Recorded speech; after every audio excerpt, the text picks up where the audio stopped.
Hi ప్రతి ఒక్కరికి polity క్లాస్లో first making of the constitution నుంచి పూర్తిగా ఒక్కొక్కటి మీకు వివరిస్తాను. కొంచెం ఓపికతో స్టార్టింగ్లో కొన్ని ఫ్యాక్ట్స్ ఉండొచ్చు, కానీ ముందు ముందు చాలా ఇంట్రెస్టింగ్ ఉంటుంది.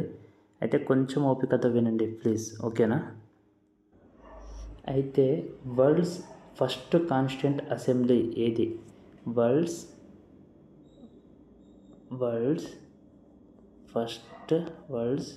ఫస్ట్ కాన్స్టిట్యూంట్ అసెంబ్లీ ఏది ఫ్రెండ్స్? ఏదంటే అమెరికాకి సంబంధించింది, ఓకేనా ఫ్రెండ్స్? అమెరికాది ఫస్ట్ వరల్డ్స్ కాన్స్టిట్యూంట్ అసెంబ్లీ, ఓకేనా? అయితే ఇండియాలో ఏ political party first time constituent అసెంబ్లీని డిమాండ్ చేసింది? కాన్స్టిట్యూంట్ అసెంబ్లీ, సిఏ అంటే కాన్స్టిట్యూంట్ అసెంబ్లీని డిమాండ్ చేసిన పొలిటికల్ పార్టీ ఏది ఇండియాలో ఫస్ట్ టైం? ఏ పార్టీ? Swaraj party, okay?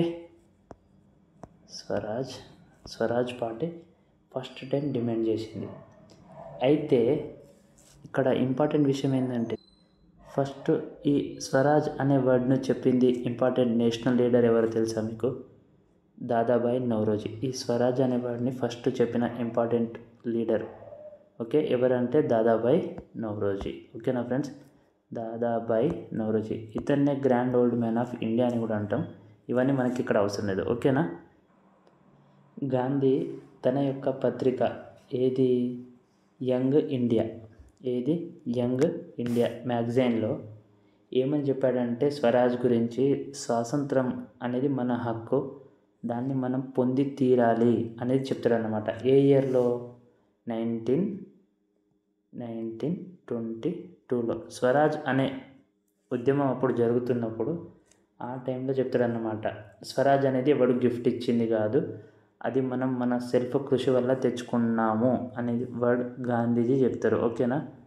గాంధీ గారు చెప్తారు. ఏ యొక్క మ్యాగజైన్ పేరు ఏంది? Young India. మ్యాగజైన్ పేరు యంగ్ ఇండియా, ఓకేనా? నెక్స్ట్ ఇంకొక విషయం ఏంటంటే ఫ్రెండ్స్, ఆ దగ్గరున్న ఇయర్లోనే 1925లో, ఓకేనా? 1925లో మన అనిబిసెంట్, ఓకే, అనిబిసెంట్, పూర్తిగా నేను రాయట్లేదు, షార్ట్గా రాస్తున్నా. అయితే అనిబిసెంట్ ఏం చేస్తుందంటే friends, commonwealth of India bill. ఏ bill? Commonwealth of India bill, ఓకేనా? Commonwealth of India bill. ఈ బిల్లుని బ్రిటిష్ పార్లమెంట్లో, బ్రిటిష్ యొక్క పార్లమెంట్లో ప్రవేశపెడుతుంది ఫ్రెండ్స్, ఓకే? అయితే ఈ బిల్లులో ఏముందంటే, ఏవైతే సేమ్ రైట్స్ ఐర్లాండ్కి ఉన్నాయో అవే రైట్స్ మన ఇండియాకు కూడా చెందాలి అనేది ఈ బిల్లులో చెప్తుంది ఫ్రెండ్స్, ఓకేనా? ఏవైతే ఐర్లాండ్కి సంబంధించిన రైట్స్ ఉన్నాయో అవే రైట్స్ మనకు కూడా రావాలి, ఇండియాకు కూడా రావాలని చెప్పేసి అనిబిసెంట్ 1925లో బ్రిటిష్ పార్లమెంట్లో కామన్వెల్త్ అనే ఒక బిల్లుని, కామన్వెల్త్ ఆఫ్ ఇండియా అనే ఒక బిల్లుని బ్రిటిష్ పార్లమెంట్లో ప్రవేశపెడుతుంది ఫ్రెండ్స్, ఓకే? ఇక్కడే 1927లో సైమన్ కమిషన్ ఎప్పుడైతే ఇండియాకి వస్తుందో, అప్పుడు ఆ సైమన్ గో బ్యాక్ అనే మూమెంట్లో ఎవరైతే పార్టిసిపేట్ చేస్తారో వాళ్ళకు ఇక్కడ లార్డ్ బిర్కెస్ హుడ్, ఓకేనా? లార్డ్ బిర్కెస్ హెడ్ అని చెప్పచ్చు, ఓకే? Lord బిర్కెస్ head. ఈయన ఏమని ఛాలెంజ్ చేస్తారంటే, సైమన్ గో బ్యాక్ అని మీరు గొడవ పడుతున్నారు, బాగానే ఉంది, కానీ మీకు అంత దమ్ము ఉందా? మీకు అంత నిజంగానే ఉందా? మీ దగ్గర అంత కెపాసిటీ ఉందా? మీరు చేసే ఏవైతే కాన్స్టిట్యూషన్ మీరు చేద్దామనుకుంటున్నారో ఆ కాన్స్టిట్యూషన్ని అందరూ యాక్సెప్ట్ చేయగలుగుతారా? మీ వాళ్ళే మీరు, ఒకవేళ మీరు కాన్స్టిట్యూషన్ ఏదైనా తయారు చేద్దాం అని అనుకుంటే మీలో మీకు ఒక అండర్స్టాండింగ్ ఉంటుందా అనే స్టేట్మెంటే ఈయన వదులుతారు. అంటే మీరే అందరూ యాక్సెప్ట్ చేయగలుగుతారా మీ కాన్స్టిట్యూషన్ని, మీరు ఏదన్నా అనే క్వశ్చన్ మనకే రిటర్న్ చేస్తారు. అప్పుడు మన వాళ్ళు కాన్స్టిట్యూషన్ని తయారు చేద్దామని చెప్పేసి స్టార్ట్ అవుతారు ఫ్రెండ్స్. అక్కడ నుంచి కొద్దిగా ఇంకా స్ట్రాంగ్ ఆలోచన వస్తుంది, మనకే ఛాలెంజ్ ఇచ్చాడా అని. ఈ బిర్కెన్ హుడ్స్ ఛాలెంజ్ని యాక్సెప్ట్ చేస్తూ మన మోతీలాల్ నెహ్రూ, ఎవరు మోతీలాల్ నెహ్రూ ఆధ్వర్యంలో 9 మంది ఉంటారు ఫ్రెండ్స్. మోతీలాల్ నెహ్రూ యొక్క ఆధ్వర్యంలో 9 మందిని ఉంచి ఈ ఛాలెంజ్ని యాక్సెప్ట్ చేసి కాన్స్టిట్యూషన్ని చేయడానికి రెడీ అవుతారు ఫ్రెండ్స్. ఓకేనా. ఆ తర్వాత ఈ మోతీలాల్ నెహ్రూ చేసిన ఏదైనా అంటే మోతీలాల్ నెహ్రూ ఏదైతే ఈ కాన్స్టిట్యూషన్ ఆ రిపోర్ట్ అనేది తయారు చేశారో దాన్ని 1928 ఆగస్ట్ 10కి, ఓకేనా, 1928 ఆగస్ట్ 10కి మోతీలాల్ నెహ్రూ ఏం చేస్తారంటే ఫ్రెండ్ దీన్ని సబ్మిట్ చేస్తారు. దీన్నే ఏమని చెప్తాం అంటే బ్రిటిష్ పార్లమెంట్లో దీన్ని సబ్మిట్ చేస్తారు. దీన్నే నెహ్రూ రిపోర్ట్ అని చెప్పుకుంటాం మనం. హిస్టరీలో చదివినప్పుడు నెహ్రూస్ రిపోర్ట్ అనేది దీన్నే మనం చదువుకుంటాం. ఓకేనా, చాలా ఇంపార్టెంట్ ఇది. అయితే నెహ్రూ రిపోర్ట్లో ఏముంటుందంటే ఆల్ కమ్యూనిటీస్ ఎవరైతే ఉన్నారో ప్రతి ఒక్క కమ్యూనిటీస్కి బెనిఫిట్స్గా ఉంటుంది. ఇక్కడ మనం చూద్దాం. ఈ నెహ్రూ రిపోర్ట్ ఏంటంటే ఆల్ కమ్యూనిటీస్కి ఎలా ఉంటుంది, బెనిఫిట్స్గా ఉంటుంది. ఓకే. అయితే కానీ ఈ నెహ్రూ రిపోర్ట్ అనేది మన జిన్నా ఎవరైతే ఉన్నారో ముస్లిం లీగ్ యొక్క పార్టీ లీడర్ కంప్లీట్ అపోజ్ చేస్తాడు. ఆయన ఏంటంటే 14 ప్రిన్సిపల్స్ ఆఫ్ జిన్నా అనే దాంతో వస్తారు ఫ్రెండ్స్. ఓకేనా, 14 ప్రిన్సిపల్స్తో మహమ్మద్ అలీ జిన్నా అని చూసుకుందాం. ఓకేనా. ఈయన జిన్నా ఎవరైతే ఉన్నారో షార్ట్గా రాస్తున్నాను నేను. జిన్నా ఈయన మన 1928 ఆగస్టు 10 నెహ్రూ రిపోర్ట్కి ఈయన కంప్లీట్గా ఆపోజిట్ ఉంటాడు. ఓకేనా, ముస్లిం లీగ్ పార్టీకి చెందినవాడు. ఓకే. అయితే ఇక్కడ 1929 వెరీ ఇంపార్టెంట్. 1929 ఎక్కడైతే లాహోర్, ఇప్పుడు ప్రజెంట్ ఉన్న పాకిస్తాన్ లాహోర్ దగ్గర రావి రివర్ ఉంటుంది. ఓకే. ఈ రావి రివర్ ఒడ్డు మీద ఏంటంటే ఫ్రెండ్స్ ఎవరైతే మన జవహర్లాల్ నెహ్రూ ఉన్నాడో ఆయన ఏం చేస్తారంటే సంపూర్ణ స్వరాజ్ అంటే కంప్లీట్ స్వరాజ్ కావాలి అని చెప్పేసి ఇక్కడ జాతీయ జెండాను ఎగరవేయడం జరుగుతుంది ఫ్రెండ్స్. అప్పుడు ఫస్ట్ టైం అంటే సంపూర్ణ స్వరాజ్ అని చెప్పుకుంటాడు. ఓకేనా ఫ్రెండ్స్, పూర్తి స్వాతంత్రం అన్నమాట. సంపూర్ణ స్వరాజ్ అనే జెండాను ఇక్కడ 1929 ఇయర్లో ఎగరవేస్తారు లాహోర్ రావి నది ఒడ్డు దగ్గర. ఓకే, ఇది గుర్తుపెట్టుకోవాలి ఖచ్చితంగా. దీన్నే మనం ముందు ఎప్పుడు అంటే ఈ డేట్ అయితే 31 డిసెంబర్న 1929 ఎగరేస్తారు కదా ఫ్రెండ్స్. దాన్ని నెక్స్ట్ ఇయర్ నుంచి అంటే 1930 జనవరి 26 నుంచి ఎలా జరుపుకుంటున్నాం, స్వరాజ్ డేగా జరుపుకుంటున్నాం. ఓకే, ఎప్పుడు జనవరి 26, 1930 నుంచి ఏ డేగా జరుపుకుంటున్నాం, అదే డేని మనం ఎలా జరుపుకుంటున్నాం, స్వరాజ్ డే. ఎలా స్వరాజ్ డే. ఓకే, దీనివల్లనే మన కాన్స్టిట్యూషన్ని యాక్చువల్లీ 1949 నవంబర్ 26లో వచ్చిన దాన్ని మనము 1950 జనవరి 26 వరకు అమల్లోకి తీసుకొస్తాం ఫ్రెండ్స్. 1950 జనవరి 26న ఎందుకంటే ఈ డేను గుర్తుపెట్టుకోవడానికి అంటే ఈ డేను మళ్ళీ మనం గుర్తుంచుకోవడానికి దానికి గుర్తుగా ఈ జనవరి 26, 1930 అనే డేని జరుపుకోవడానికి కాన్స్టిట్యూషన్ని ఇదే రోజున మనం ఎన్ఫోర్స్మెంట్ తీసుకొస్తాం ఫ్రెండ్స్. అంటే అమలులోకి వస్తుంది 1950 జనవరి 26. ఓకేనా. యాక్చువల్ అయితే కాన్స్టిట్యూషన్ ఇదే రోజు కంప్లీట్ అయిపోయింది 1949 నవంబర్ 26. కాకపోతే మనం దాన్ని ఎన్ఫోర్స్మెంట్ అంటే అమల్లోకి ఎనాక్ట్ వచ్చేది ఎప్పుడు అంటే 1950 జనవరి 26. ఓకేనా. నెక్స్ట్ అయితే ఇక్కడ నుంచి కొన్ని ఇంపార్టెంట్ పాయింట్స్ చెప్తాను. మన కాన్సెప్ట్ ఆఫ్ కాన్స్టిట్యూయెంట్ అసెంబ్లీ అనే దాన్ని అనౌన్స్ చేసింది ఎవరు, ఫస్ట్ క్వశ్చన్ అడుగుతారు. 1934లో. ఓకే, ఏ ఇయర్ 1934లో ఎంఎన్ రాయ్, మానవేంద్రనాథ్ రాయ్. ఓకేనా. ఈ మానవేంద్రనాథ్ రాయ్ ఎవరైతే ఉన్నారో ఆయన ఏంటంటే కాన్స్టిట్యూయెంట్ అసెంబ్లీని అనేది ఒక కాన్సెప్ట్ ఉండాలి అని చెప్పేసి దాని గురించి చెప్తారన్నమాట. ఎవరు కాన్సెప్ట్ ఆఫ్ కాన్స్టిట్యూయెంట్ అసెంబ్లీని అనౌన్స్ చేసింది ఎవరని అడగచ్చు. Concept of constituent assembly. నేను చెప్పేది ఏంది? Constituent assembly. Concept of constituent assembly అంటే వీళ్ళే కాన్స్టిట్యూషన్ని తర్వాత తయారు చేసింది. ఓకే, ఈ కాన్సెప్ట్ ఉండాలి అని చెప్పింది ఎవరు? ఎంఎన్ రాయ్. ఏ ఇయర్లో? 1934. అయితే నెక్స్ట్ 1935లో ఐఎన్సీ అనేది అఫీషియల్గా డిమాండ్ చేస్తుంది. ఎవరు? INC, Indian national Congress. ఎప్పుడు? 1885లో ఫౌండ్ అవుతుంది కదా. ఓకే, ఈ ఏదైతే 1885లో ఏర్పాటైన ఐఎన్సీ ఉందో ఆ 1935లో అఫీషియల్గా డిమాండ్ చేస్తుంది అనమాట. దేనికి? కాన్స్టిట్యూయెంట్ అసెంబ్లీ ఒకటి ఫామ్ చేయాలి. ఓకేనా, ఇది డిమాండ్ చేస్తుంది. ఓకే, 1935 ఇయర్లో.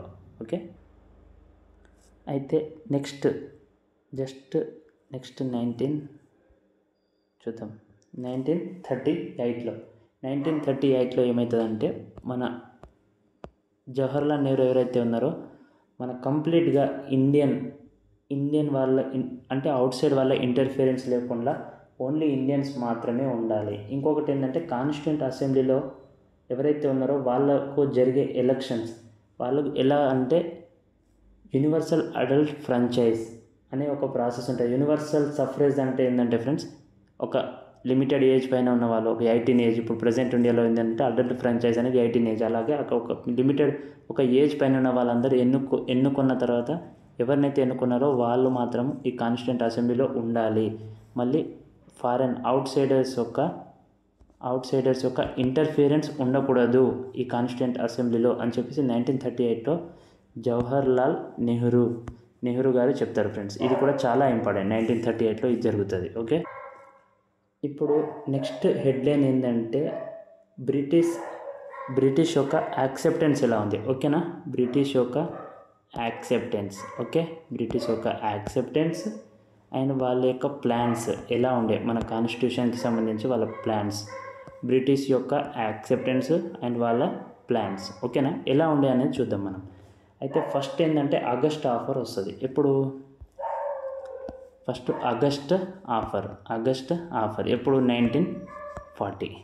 ఆగస్ట్ ఆఫర్ ఏంటంటే కంప్లీట్గా ఈ బ్రిటిష్ అనేది మెన్షన్ చేస్తుంది అనమాట. ఏమని అంటే ఒక ప్రపోజల్ ఇస్తుంది, కాన్స్టిట్యూయెంట్ అసెంబ్లీని మేము ఇస్తాము అనేది ఒక ప్రపోజల్ మాత్రం దీంట్లో ప్రవేశపెడుతుంది. ఓకే, ప్రపోజల్ అనేది ఇస్తుంది ఇక్కడ, ప్రపోజల్. ఓకేనా ఫ్రెండ్స్, కాన్స్టిట్యూయెంట్ అసెంబ్లీని మేము ఇస్తాము అంటే కాన్స్టిట్యూయెంట్ అసెంబ్లీని మేము ఏర్పాటు చేసుకోవచ్చు అనే ప్రపోజల్ ఆగస్ట్ ఆఫర్లో 1940లో వస్తుంది. దీని తర్వాత ఏంది? నెక్స్ట్ వచ్చేది Cripps proposals. Okay, Cripps proposal ఎప్పుడు? Cripps proposal 1942.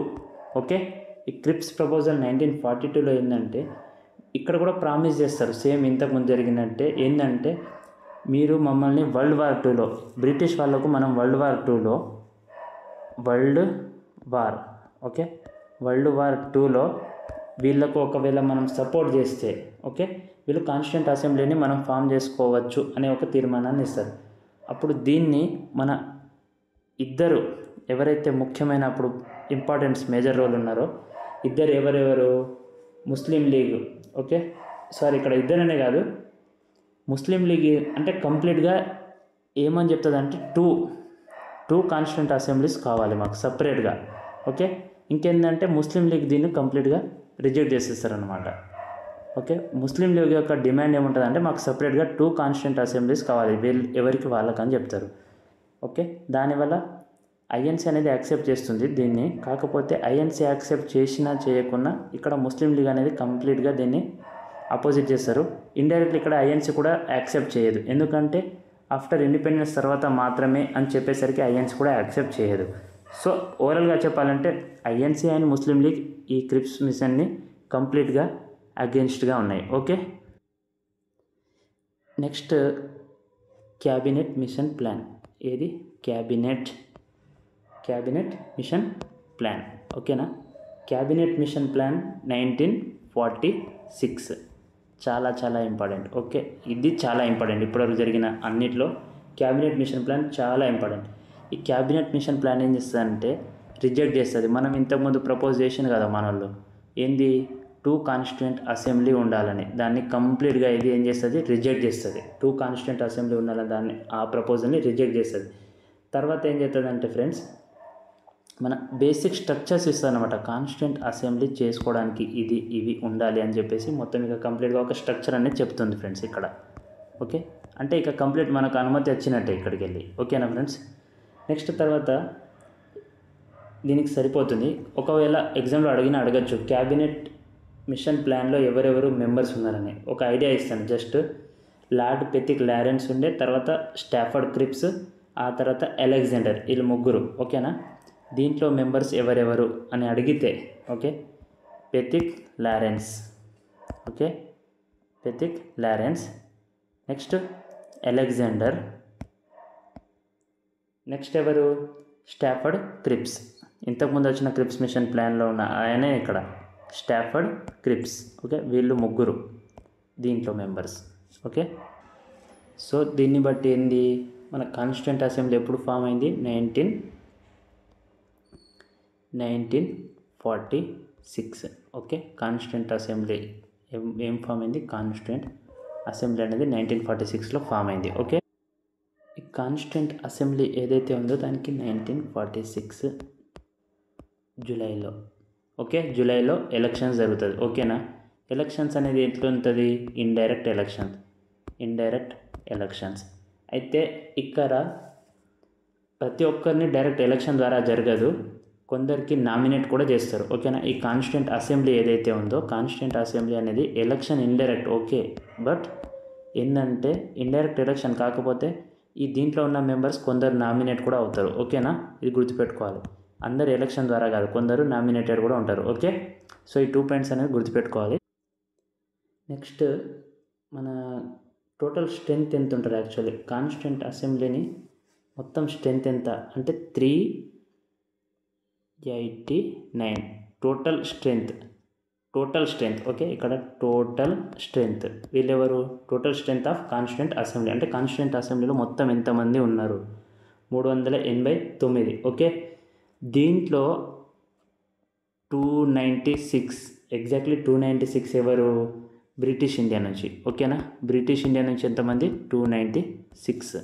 ఓకే, మిగిలిన మన ప్రిన్స్లీ స్టేట్స్ ఉంటాయి చూడండి, ప్రిన్స్లీ స్టేట్స్ నుంచి ఎంతమంది, 93.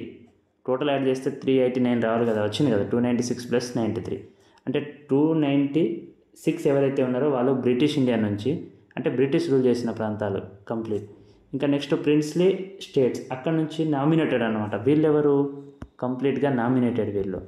ఓకే, చెప్పాను కదా ఇంతకుముందు, కొందరు ఇండైరెక్ట్ ఎలక్షన్ మరియు కొందరు నామినేటెడ్ అని. ఈ 93 మెంబర్స్ నామినేటెడ్, వీళ్ళు ప్రిన్స్లీ స్టేట్స్ నుంచి. ఓకేనా. అయితే ఇక్కడ పైన చూసిన 296 ఎవరైతే ఉన్నారో బ్రిటిష్ ఇండియా, దీంట్లో 292 ఎగ్జాక్ట్లీ 292 మెంబర్స్, 292 వీళ్ళు 11 ప్రావిన్సెస్ ఆఫ్ గవర్నర్స్ అన్నమాట. గవర్నర్స్ ఉంటారు అక్కడ, 11 ప్రావిన్సెస్ ఆఫ్ గవర్నర్స్. ప్రావిన్సెస్ అంటే ఏరియా అని, రాష్ట్రాలు లాగా. అప్పుడు 11 ప్రావిన్సెస్ ఉండే. ఆ టోటల్ అక్కడ నుంచి గవర్నర్స్ అనమాట, అక్కడ రూల్ చేసేది అంటే అక్కడ లీడర్ లాగా. ఆ గవర్నర్స్ నుంచి ఆ ఏరియా నుంచి వచ్చిన వాళ్ళు 292. 4 మెంబర్స్ ఎక్కడి నుంచి వచ్చిండ్రు దీంట్లో, 4 మెంబర్స్ ఎక్కడి నుంచి వచ్చిందంటే చీఫ్ కమిషనర్స్ ప్రొవిజన్స్ అని అంటాం. ఎక్కడి నుంచి, చీఫ్ కమిషనర్స్ ప్రొవిజన్ అంటే ఇక్కడ 4 ఉండేటి చీఫ్ కమిషనర్ ప్రొవిజన్స్. ఒకటి Delhi, okay, next Ajmer, next Coorg తెలుసు కదా, నెక్స్ట్ ఏంది, బలూచిస్తాన్. ఓకే, ఈ 4 ప్రాంతాల నుంచి ఎవరు వచ్చిందంటే చీఫ్ కమిషనర్స్ ప్రొవిజన్స్ అంటాం. ఇది చీఫ్ కమిషనర్స్ ఇక్కడ ఉండే. ఓకేనా, ఇక్కడ గవర్నర్స్. ఓకే, సో నెక్స్ట్ ఏంటంటే, అయితే ఈ సీట్స్ అలొకేషన్ అనేది ఎలా జరిగింది, యాక్చువల్లీ ఈ సీట్స్ అలొకేషన్ ఎట్లా జరిగిందంటే బేస్డ్ ఆన్ పాపులేషన్. ఓకేనా, ఇవన్నీ అడుగుతారు ఫ్రెండ్స్, అడగద్దు అని అనుకోవద్దు. Based on population. అయితే ఎట్లా అంటే పర్ మిలియన్కి ఒక్కరిని ఇక్కడ చూస్ చేసుకున్నారు. ఓకే, పర్ మిలియన్కి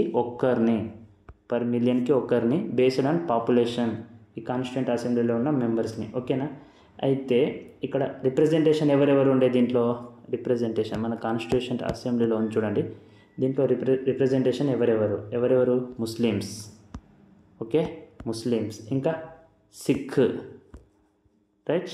నెక్స్ట్ మిగిలిన ఎవరు, జనరల్స్. వీళ్ళు రిప్రజెంటేషన్స్ ఎవరెవరు అంటే ముస్లిమ్స్, సిక్, జనరల్స్. దీంట్లోనే మళ్ళీ అందరు వచ్చిండ్రు, మిగిలిన తక్కువ షెడ్యూల్డ్ క్యాస్ట్ అవి ఇవి అన్నీ, అంటే Muslims, Sikh, generals. Okay, so ఇవేంది రిప్రజెంటేషన్ అనమాట ఎవరెవరు అనేది. ఓకే, అయితే చెప్పిన ఇంతకుముందే నేచర్ ఎలా ఉంది దీంట్లో. నేచర్ ఎట్లా అంటే పార్ట్లీ సగం ఎట్లా ఎలక్టెడ్, ఆ ఎలక్షన్ కూడా ఎట్లా ఇండైరెక్ట్, సగం అంటే కొంత మెంబర్స్ 93 చూసినాం కదా, అవి నామినేటెడ్. ఓకే, ఎలక్టెడ్ ఉండే ప్లస్ నామినేటెడ్ అనేది ఆల్రెడీ చూసినాం పైన, ఆల్రెడీ మీకు చెప్పిన ఫ్రెండ్స్. ఓకేనా. నెక్స్ట్ అయితే ఇక్కడ ఓట్ అనే వాళ్ళు అందరూ వేశారా అనే ఒక డౌట్ రావచ్చు. ఇక్కడ ఎట్లా అంటే ఫ్రాంచైజ్ అనేది ఎట్లుండే, ఫ్రాంచైజ్ అనేది లిమిటెడ్ ఉండే. ఓకేనా, గుర్తుపెట్టుకోవాలి. ఫ్రాంచైజ్ అనేది ఎలా ఉండే, లిమిటెడ్ ఎలా ఉంది, లిమిటెడ్ ఎలా అంటే బేస్డ్ ఆన్ ఎట్లా తీసుకున్నారు, ఎవరెవరు ఓట్ వేస్తారంటే based on tax. Okay, tax తర్వాత ఏంది ప్రాపర్టీ.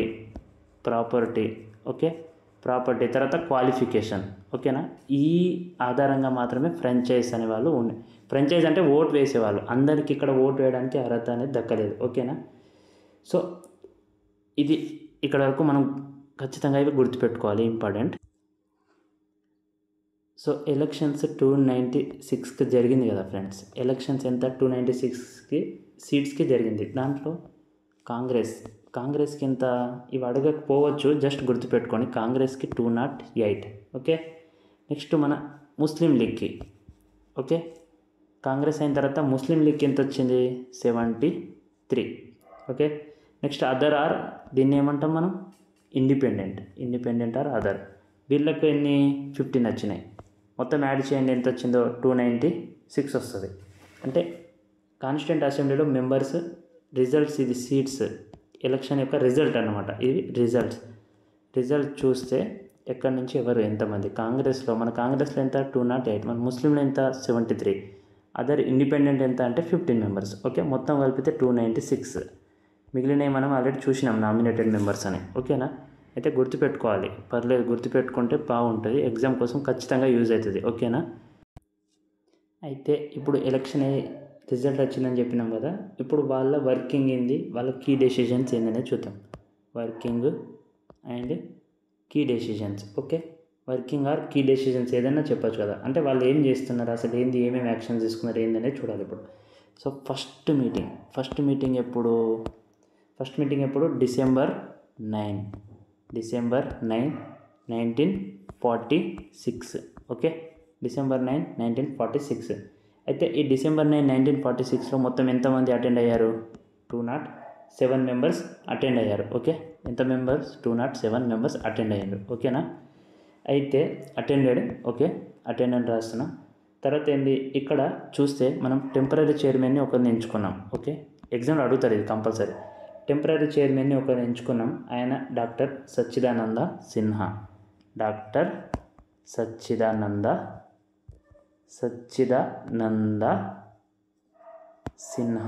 ఓకేనా, కంపల్సరీ గుర్తుపెట్టుకోవాలి, డాక్టర్ సచ్చిదానంద సిన్హా.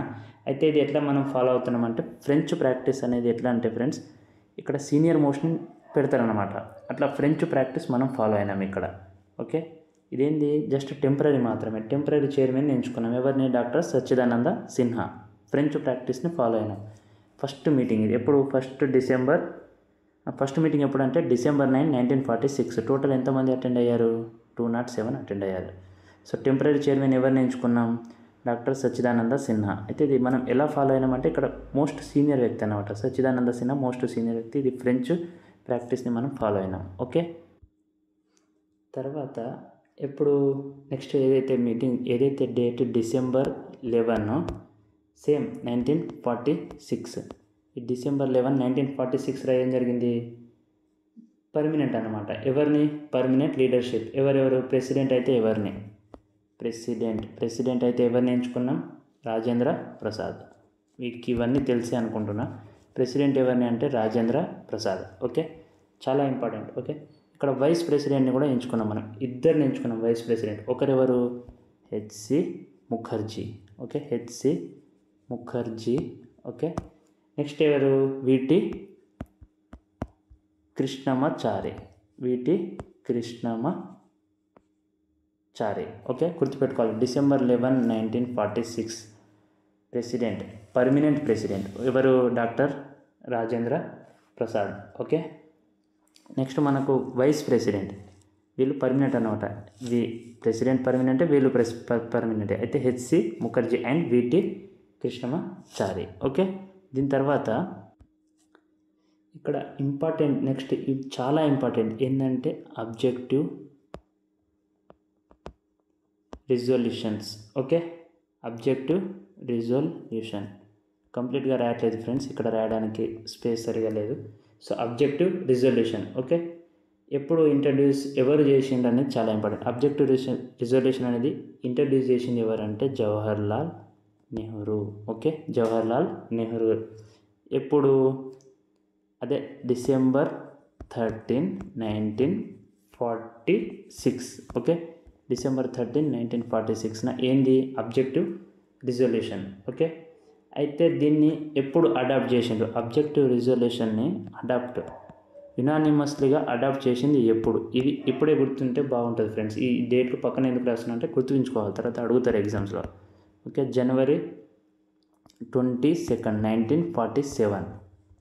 January 22, 1947 దీన్ని ఏంది అడాప్ట్ చేసింది. యునానిమస్గా అంటే అందరూ ఏకగ్రీవంగా అడాప్ట్ చేసింది అన్నమాట. ఓకే, అడాప్ట్ చేసింది దీన్ని. అయితే దీని అబ్జెక్టివ్ రిజల్యూషన్ యొక్క విజన్ ఏంది? అసలు అబ్జెక్టివ్ రిజల్యూషన్ అంటే దాని విజన్ ఏంది? ఓకే, ఇదేంది? ఇండిపెండెంట్ సోవరెన్ రిపబ్లిక్ అనేది చెప్తారు అన్నమాట. ఏంది? Independent sovereign republic. ఇండిపెండెంట్ అంటే ఏంది? ఇండిపెండెంట్ అంటే మనం ఒకరి కింద ఉండకుండా.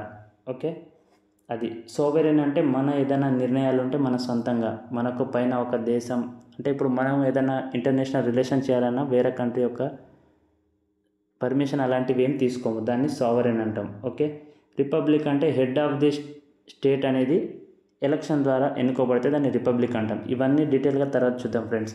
ఓకే, జస్ట్ ఈ విజన్స్ అనేది ఇదే అన్నమాట. ఇక్కడ విజన్ అనేది ఏంది? అబ్జెక్టివ్ రిజల్యూషన్ది independent, next sovereign, next republic. Okay, ఈ మూడు దీని యొక్క విజన్. ఓకే, నెక్స్ట్ దీంట్లో ఈ అబ్జెక్టివ్ రిజల్యూషన్లో ప్రిన్సిపల్స్ ఏమున్నాయి? ముఖ్యంగా దీంట్లో ఉన్న ప్రిన్సిపల్స్ ఏంటి అసలు? దీంట్లో ఉన్న ప్రిన్సిపల్స్ చూస్తే మనం జస్టిస్, ఈక్వాలిటీ, ఓకే, తర్వాత ఫ్రీడమ్, మూడు ఉన్నాయి. Justice, equality, freedom. జస్టిస్లో ఏమేమి జస్టిస్ ఉన్నాయంటే పొలిటికల్ జస్టిస్ ఒకటి, నెక్స్ట్ ఎకనామిక్ జస్టిస్, చాలా ఇంపార్టెంట్, డైరెక్ట్ క్వశ్చన్స్ అడుగుతారు. యూపీఎస్సీ రాసినా ఏం రాసినా డైరెక్ట్. మళ్ళీ సోషల్, పొలిటికల్, ఎకనామిక్, సోషల్, ఈ మూడు జస్టిస్. ఓకే, తర్వాత ఈక్వాలిటీకి సంబంధించి ఏమేమిది? స్టేటస్, ఓకే, తర్వాత ఆపర్చునిటీ, తర్వాత లా, ఈ మూడు అనేవి ఈక్వాలిటీకి సంబంధించింది. ఓకేనా. నెక్స్ట్ ఫ్రీడమ్ అని చెప్పుకున్నాం. ఫ్రీడమ్లో ఏమైంది? థాట్ అంటే ఆలోచించడం, ఎక్స్ప్రెషన్ ఏదైనా ఎక్స్ప్రెస్ చేయడం. ఓకే, తర్వాత ఏంది? బిలీఫ్, నువ్వు ఏమన్నా నమ్మచ్చు, నీ ఇష్టం, అది బిలీఫ్కి సంబంధించి. ఓకే, నెక్స్ట్ వర్షిప్, ఎవరినైనా ఏ దేవునైనా పూజించవచ్చు, అది నీ ఇష్టం. యాక్షన్, నువ్వు ఏదన్నా చేయొచ్చు అన్నమాట. జాబ్ అంటే నీకు సంబంధించిన ఏదన్నా చిన్నవి యాక్షన్ లాంటివి. ఓకే, సో ఇక్కడ ప్రిన్సిపల్ అనేది చూసినాం మనం. మెయిన్గా ప్రిన్సిపల్స్ ఏంది? జస్టిస్, ఇంకొకటి నెక్స్ట్ ఏంది? Equality, next freedom. జస్టిస్లో మనకు పొలిటికల్ జస్టిస్ జరగాలి, ఎకనామిక్, మళ్ళీ సోషల్, ఇవన్నీ అబ్జెక్టివ్ రిజల్యూషన్స్లో ఉన్నాయి. తర్వాత ఇక్కడ ఈక్వాలిటీలో చూస్తే స్టేటస్లో ఈక్వాలిటీ ఉండాలి, ఆపర్చునిటీ అందరికీ ఉండాలి, లా అనేది అందరికీ దక్కాలి. అందుకే చాలా అమెండ్మెంట్ జరిగి 42nd అమెండ్మెంట్ అవి ఇవి జరిగి మనకు అదే 9th షెడ్యూల్ యాడ్ చేయడం జరిగిందని చూసుకున్నాం. 9th షెడ్యూల్ ఎందుకు యాడ్ చేశారంటే దీనివల్లనే మెయిన్గా.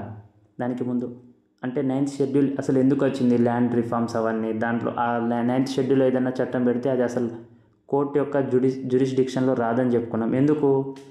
మనం ఇక్కడ జస్టిస్ అనేది సోషల్గా ఉండాలని, మళ్ళీ ఇక్కడ స్టేటస్ ఆర్ ఆపర్చునిటీ అనేది అందరికీ రావాలని, ఇవన్నీ ఎలా వచ్చిందంటే ఫ్రెండ్స్, ముందు దీంట్లో ఉన్న ప్రిన్సిపల్స్ ఎలా మారిందంటే కంప్లీట్గా ఇదే మనకు ప్రియాంబుల్ లాగా మారిందన్నమాట. ఓకేనా. అంటే దీన్నే కంప్లీట్గా మాడిఫై చేసి మన ప్రియాంబుల్ లాగా ఇదే తర్వాత మనకు వచ్చింది. ఓకే, సో లేటర్ ఆన్ ఇది ఎలా మారింది, ఇది ఎలా మారిందంటే కంప్లీట్ ప్రియాంబుల్ లాగా ఇదే, అంటే దీన్నే మనం మాడిఫై చేసుకున్నాం. ఓకేనా ఫ్రెండ్స్, ప్రియాంబుల్ లాగా మారింది ఇదే.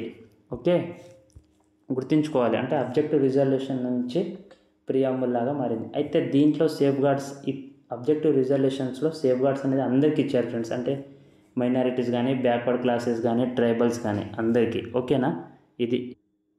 అయితే మన కాన్స్టిట్యూయెంట్ అసెంబ్లీ యొక్క మీటింగ్స్ అనేది ఎలా జరిగిందో ఒకసారి నీకు మొత్తం క్లియర్గా చెప్పేస్తాను ఏందనేది. అయితే ఈ మీటింగ్ అనేది టోటల్ 12 సెషన్స్లో జరిగింది. ఎన్ని? 12 సెషన్స్లో. ఓకే, 12 సెషన్స్లో గుర్తుపెట్టుకోవాలి ఖచ్చితంగా. మొత్తం ఎన్ని? 12 సెషన్స్లో. ఓకే, దాంట్లో మన ఫస్ట్ సెషన్ చూస్తే, ఫస్ట్ సెషన్ ఎప్పటి నుంచి ఎప్పటి వరకు అంటే 9th to 23rd December. Okay, 9th to 23rd December 1946. ఇది ఎప్పుడు? First session. Okay, first session. Next 11th session చూసుకున్నాం. ఓకేనా, 11th సెషన్ ఎప్పుడు జరిగింది? 26 నవంబర్ వరకు. 26 నవంబర్ వరకు. ఎప్పటి నుంచి జరిగింది అంటే 14th to, ఈ డేట్ అనేది అవసరం లేదు. ఓకేనా, 14th to 26 నవంబర్, అంటే 14th నవంబర్ టు 26 నవంబర్ వరకు జరిగింది. ఏ ఇయర్ అంటే 1949. ఓకే, 1949 నవంబర్ 26 వరకు జరిగింది ఇది 11th. Okay, next last 12th session. 12th session ఎప్పుడు జరిగింది? కామెంట్ వేస్తారా? నేనే చెప్తాను సరే. 12th సెషన్ ఇది చివరిది. ఓకేనా, 1950. ఎప్పుడు? 1950 24th జనవరి. ఓకే, 1950 24th జనవరి ఖచ్చితంగా గుర్తుపెట్టుకోవాలి. ఓకేనా, 1950 24th జనవరిన మనకు చివరి సెషన్ జరిగింది. Okay,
independence act. ఈ ఇండిపెండెన్స్ యాక్ట్ ద్వారా మన ఇండియాకి ఏంది?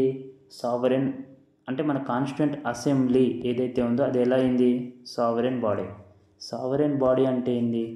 ఇంతకుముందు బ్రిటిష్ గవర్నమెంట్ ఏదైనా చట్టాలు చేసి ఉంటే దాన్ని కంప్లీట్ అమలు చేసే చేంజ్ చేసే అధికారం మన కాన్స్టిట్యూయెంట్ అసెంబ్లీకి వచ్చింది అని అర్థం. ఓకేనా, ఇండిపెండెన్స్ యాక్ట్లో ఇది చెప్పారు. ఈ పాయింట్స్ కూడా గుర్తుపెట్టుకుంటే చాలా ఇంపార్టెంట్. ఓకే, నెక్స్ట్ ఇక్కడ ఇంపార్టెంట్ ఏంటంటే దీని తర్వాత అయితే నవంబర్ 26 ఎప్పుడు? నవంబర్ 26 1949. నవంబర్ 26 1949 వరకు మన కాన్స్టిట్యూయెంట్ అసెంబ్లీ ఎవరు? కాన్స్టిట్యూయెంట్ అసెంబ్లీ ఎలా పనిచేసింది? లెజిస్లేటివ్ బాడీ లాగా కూడా ఇదే పనిచేసింది. ఓకే, కాన్స్టిట్యూయెంట్ అసెంబ్లీ లాగా పనిచేసింది, లెజిస్లేటివ్ బాడీ లాగా పనిచేసింది. ఓకే, ఏదేది? కాన్స్టిట్యూయెంట్ అసెంబ్లీ లాగా అండ్ లెజిస్లేటివ్ బాడీ లాగా. లెజిస్లేటివ్ అంటే ఏంటి ఫ్రెండ్స్? లెజిస్లేటివ్ అంటే చట్టాలు చేయడానికి, ఓకేనా. అయితే కాన్స్టిట్యూంట్ అసెంబ్లీ ఉన్నప్పుడు దానికి ప్రిసైడ్ చేసేది ఎవరు అంటే ప్రెసిడెంట్ ఎవరు అంటే రాజేంద్ర ప్రసాద్. ఓకే, ఎవరు? రాజేంద్ర ప్రసాద్ దీనికి ప్రిసైడ్. అయితే లెజిస్లేటివ్ బాడీ అంటే చట్టాలు కూడా ఇదే చేస్తుందని చెప్తున్నాం కదా. చట్టాలు చేసినప్పుడు దీనికి ప్రెసిడెంట్ ఎవరు అంటే ప్రిసైడ్ చేసేది ఎవరు? ఎవరంటే జీవి మౌలాంకర్. ఓకే, ఎవరు? జీవి మౌలాంకర్. గుర్తుపెట్టుకోవాలి. ఏంది? మన కాన్స్టిట్యూంట్ అసెంబ్లీని నవంబర్ 26, 1949 వరకు ఎలా పనిచేసింది? ఒకటి కాన్స్టిట్యూంట్ అసెంబ్లీ లాగా అంటే కాన్స్టిట్యూషన్ రాయడానికి, నెక్స్ట్ లెజిస్లేటివ్ బాడీ లాగా. ఈ రెండు వర్క్ చేసింది ఇవే, కాకపోతే డిఫరెంట్ డేస్లో. సో కాన్స్టిట్యూంట్ అసెంబ్లీ లాగా పనిచేసినప్పుడు దీనికి లీడర్షిప్ వహించింది ప్రెసిడెంట్ ఎవరు? డాక్టర్ బాబు రాజేంద్ర ప్రసాద్. అదే లెజిస్లేటివ్ బాడీ లాగా అంటే చట్టం చేసేటప్పుడు దానికి లీడర్షిప్ వహించింది ఎవరు అంటే జీవి మౌలాంకర్. గుర్తుపెట్టుకోవాలి.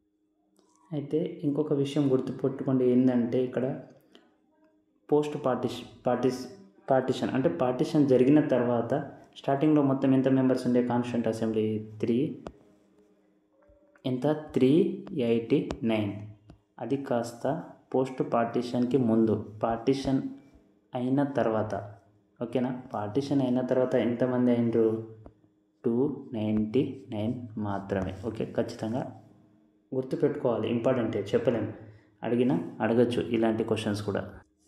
అయితే ఇక్కడ అదర్ ఫంక్షన్స్ చూద్దాం, లేదా అదర్ అడాప్షన్స్. ఓకేనా, అడాప్షన్స్ ఆర్ ఫంక్షన్స్ అనేది నేను చెప్తున్నాను. ఓకే, గుర్తుపెట్టుకోవాలి, చాలా ఇంపార్టెంట్స్ ఇవి కూడా. అయితే ఫస్ట్ దీంట్లో మనం చూస్తే ఏం జరిగింది?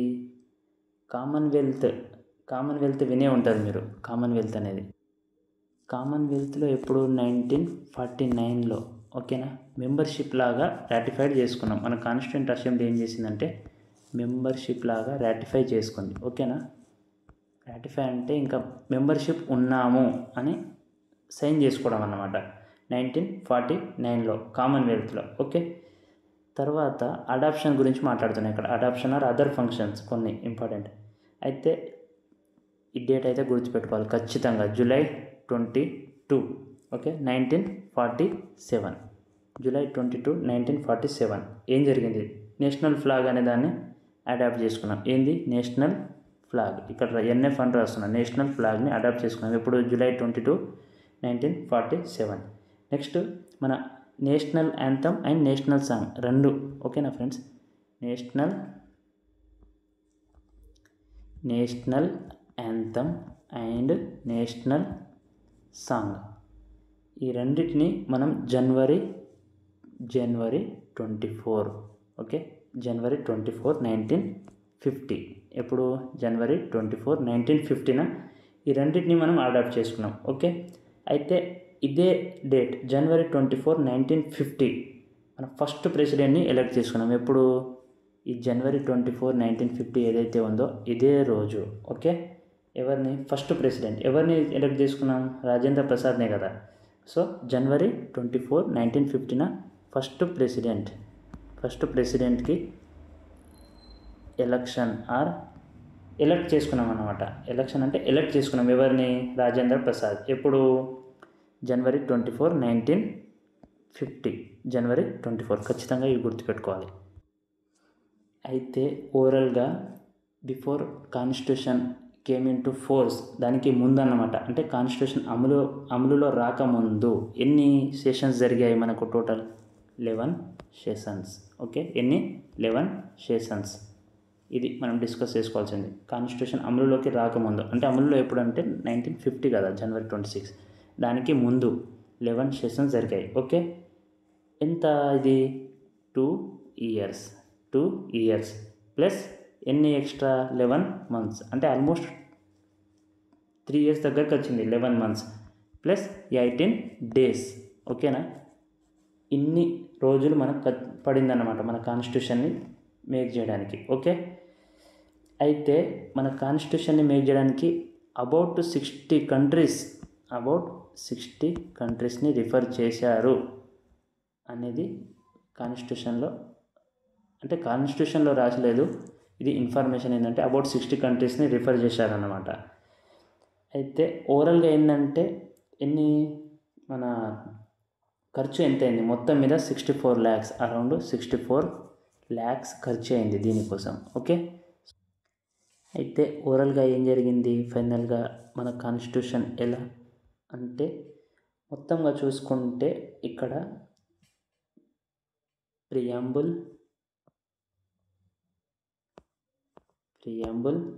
మళ్ళీ 395 ఆర్టికల్స్, టోటల్ ఎన్ని ఆర్టికల్స్ స్టార్టింగ్లో 395 ఆర్టికల్స్. ఓకే, షెడ్యూల్స్ ఎన్ని 8 షెడ్యూల్స్. ఓకే, పార్ట్స్ ఎన్ని 22 పార్ట్స్. ఇవి మాత్రం ఉండే ఫ్రెండ్స్. ఓకేనా, గుర్తుంచుకోవాలి. ప్రియాంబుల్, నెక్స్ట్ ఏంది 395 ఆర్టికల్స్. ఇక్కడ ఆర్టికల్స్ ఎన్ని షెడ్యూల్స్ 8 షెడ్యూల్స్. ఎన్ని parts 22 parts.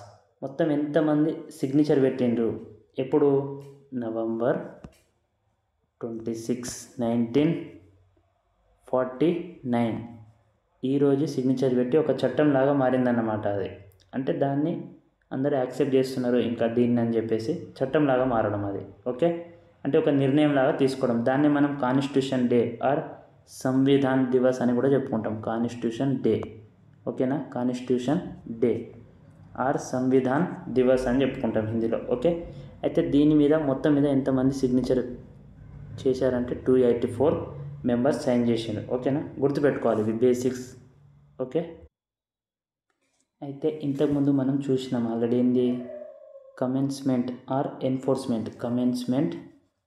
Commencement or enforcement of the constitution ఎప్పుడని చెప్పుకున్నాం. Okay, January 26, 1950. Okay, January 26, 1950. దీన్ని మనం ఎలా జరుపుకుంటాం, republic day. Okay, republic day. Okay, ఎందుకు రిపబ్లిక్ డే జరుపుకుంటున్నామంటే దీనికి బిహైండ్ ఒక స్టోరీ ఆల్రెడీ ఉంది, మీకు అందరికి తెలిసి అనుకుంటున్నా. హిస్టారిక్ సిగ్నిఫికెన్స్ అనేది చాలా ఇంపార్టెంట్ ఉంది ఇక్కడ. ఎట్లా హిస్టారిక్ సిగ్నిఫికెన్స్ ఏముంది మనం ఆల్రెడీ చెప్పుకున్నాం. పూర్ణ స్వరాజ్ అనేది ఒక 1929 రావి నది ఒడ్డు మీద లాహోర్ అక్కడ శేషన్ మీద జాతీయ జెండా ఎగరవేయడం జరిగిందని చెప్పుకున్నాం. ఓకే, సో అది ఎప్పుడు, సో దానికి 1930 January 26 నుంచి మనం పూర్ణ స్వరాజ్ డే కూడా జరుపుకుంటామని చూసుకున్నాం. ఆ డేకి నిదర్శనంగా దాన్ని గుర్తించుకోవడానికి దాన్ని మనం గుర్తుగా తీసుకురావాలి ముందని చెప్పేసి commencement or enforcement of the constitution అంటే అందరూ అమలు ఎప్పటి నుంచి చేయాలంటే January 26, 1950 నుంచి అని అర్థం. ఓకేనా, అయితే మీకు ఇంపార్టెంట్ ఏం చెప్దామనుకుంటామంటే కమిటీస్ ఆఫ్ ది కాన్స్టిట్యూంట్ అసెంబ్లీకి ముందు ఈ వందే మాతరం, జనగణమన, మళ్ళీ మన జాతీయ జెండా వీటి గురించి ఖచ్చితంగా స్టాటిస్టిక్స్ అడుగుతారు. సో వాటి గురించి ఒక క్లియర్గా ఎక్స్ప్లెనేషన్ మీకు చేస్తాను. ఓకేనా, సో ఫస్ట్ మనం జనగణమన గురించి చూద్దాం. ఓకేనా, జనగణమన అసలు ఎవరు దీన్ని రాసింది ఎవరు, ఫస్ట్ దీన్ని రాసింది బెంగాలీ భాషలో. ఓకే, ఏ లాంగ్వేజ్ బెంగాలీలో రాసింది ఎవరు, రవీంద్రనాథ్ ఠాగూర్. దీన్ని రాసింది బెంగాల్లో కూడా రవీంద్రనాథ్ ఠాగూరే. ఓకేనా, అయితే ఈ జనగణమనని ఫస్ట్ ఎక్కడ పాడిండ్రు, ఎవరు పాడిండ్రు అసలు 1911. ఓకే, ఏ ఇయర్లో, ఫస్ట్ ఇయర్ గుర్తుపెట్టుకోవాలి 1911 ఐఎన్సి యొక్క కలకత్తా మీటింగ్. ఎక్కడ, కలకత్తా మీటింగ్ ఎక్కడ దీన్ని ఫస్ట్ పాడింది ఎక్కడ అంటే ఐఎన్సి యొక్క 1911 ఐఎన్సి యొక్క మీటింగ్ కలకత్తా 1911లో దీన్ని పాడారు. ఓకేనా, దీన్ని పాడింది గ్రూప్ పేరు ఏంటంటే సరళా చౌదరాని గ్రూప్. ఓకే, పాడింది ఎవరు, సరళా చౌదరాని గ్రూప్. ఓకేనా, ఫస్ట్ టైం జనగణమన ఇది ఎవరు ఏ లాంగ్వేజ్లో రాశారు అంటే బెంగాలీలో రవీంద్రనాథ్ ఠాగూరే.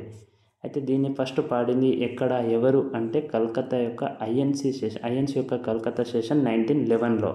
ఓకే, సో దీన్ని పాడిన వారు ఎవరంటే సరళా చౌదరాని గ్రూప్. ఓకే, చాలా ఇంపార్టెంట్, గుర్తుపెట్టుకోవాలి. ఓకేనా, తర్వాత రవీంద్రనాథ్ ఠాగూర్ ఎప్పుడైతే 1919 ఎక్కడ ఐఎన్సి యొక్క మీటింగ్ ఎక్కడ, చిత్తూరులో. ఓకేనా, ఐఎన్సి యొక్క మీటింగ్ చిత్తూరులో జరిగినప్పుడు ఏం జరిగిందంటే ఇక్కడ BT college, Bessent theosophical college అనే ఒక కాలేజ్ ఉంది చిత్తూరులో. అక్కడ రవీంద్రనాథ్ ఠాగూర్ ఏం చేశారంటే ఈ జనగణమనని ఇంగ్లీష్లో ట్రాన్స్లేట్ చేశారు. జనగణమన ఉంది చూడండి మన గీతం, దీన్ని ఇంగ్లీష్లో, ఓకేనా, ఇంగ్లీష్లో ఎక్కడ ట్రాన్స్లేట్ చేశారంటే చిత్తూరులో.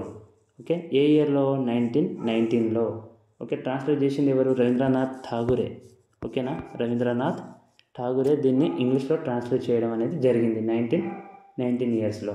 అయితే దీంట్లో మనం కొన్ని ఇంపార్టెంట్, ఈ సాంగ్లో ఏంటంటే 2 రివర్స్ పేరు ఉంటాయి ఫ్రెండ్స్, గుర్తుపెట్టుకోవాలి. 2